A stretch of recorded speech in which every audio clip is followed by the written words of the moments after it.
Okay, I think we are ready to start. So, can you hear me okay? Can you hear me okay? Eddie, can you hear me okay? Okay, let me turn up the volume so we can hear you a little bit better.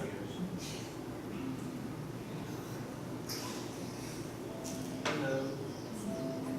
Okay, Eddie, welcome. Fine, my pleasure. Thanks for joining us. My privilege. And well, let's start with a little bit about corporate social responsibility in the supply chain. My take is that the world, especially customers, they always, especially lately, with all the people becoming more aware of pollution and ethics and human rights and all these issues. So consumers and customers and employees, they are always looking for companies that employ better CSR incentives or corporate social responsibility incentives, like using more green energy, treating people ethically, and especially employees, and also treating consumers ethically. In other words, using products that are safe or made out of safe resources or materials and so forth. So we just want you to maybe give us your take in terms of how CSR can affect supply chain and how we let's pretend we are managers in a supply chain. Doesn't matter which part of the chain, but let's pretend we are managers here and there. How are CSR incentives, or how is corporate social responsibility going to affect us, and how should we look at it, and how should we pay attention to things like corporate social responsibility? Go ahead, Eddie. Okay? Yeah. Okay, We can hear you just fine. Yeah. We can hear you just fine, Eddie. Go ahead. that's fine. Let me start an example, okay? BP, it's an oil company, it's global, has tremendous power to shape events like even in politics, some people say even worse, I don't say, some people say, okay. Now, in the 1980s, BP was the first to discover, because they have a very good scientists, they hired the best scientists in the world. They discovered, basically, the reality of global warming. And so they were ahead of NASA and other national science academies in the world with at least 20 years in figuring out that the environment is changing, and the planet is will be increasingly hot,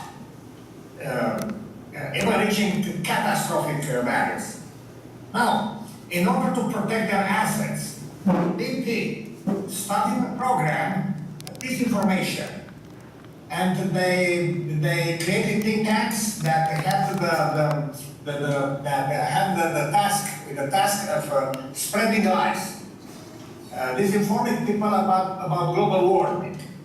Now, in order to make people disbelieve science, you have to make them be skeptical about science. And so, on one hand, they managed to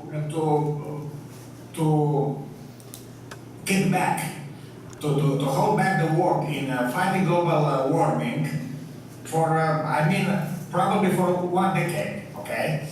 but so they managed to block progress in fighting global warming, like legislation and public awareness especially. But especially in the United States, they, in order for the people not to believe the scientists, what they say about global warming, it was necessary for those think tanks to spread a lot of skepticism about science, especially taking advantage of people's prejudices, I mean especially religious prejudices about the history of planet Earth, like it's only 6,000 years old, dinosaurs crossed paths with people and so on. So they managed to make people believe that science is a conspiracy. They spread a few conspiracy theories, like scientists conspire together to make people believe in global science, in global warming, because there is a tendency of cultural Marxism and so on. So you know all these stories because they are very widespread.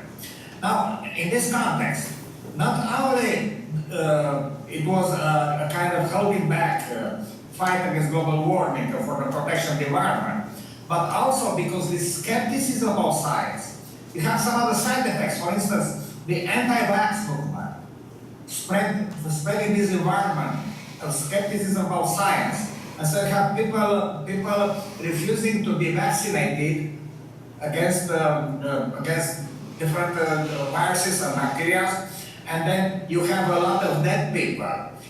This is because, I mean, if you trace back history, this is because BP wanted to protect their stockholders. Now, of course, it is only natural for a corporation.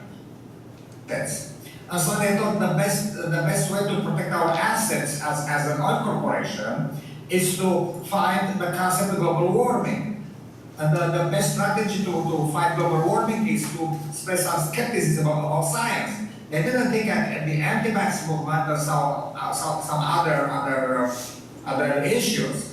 But definitely the election of Donald Trump at the head of the United States is tied to this skepticism about science among people, especially in the rural areas. And so you have here a corporation that wanted to protect its assets, which is legitimate. They wanted to protect the assets of their stockholders, which is legitimate again, because if you are a stockholder, you expect your company or the corporation invested in to increase those assets, not to diminish them.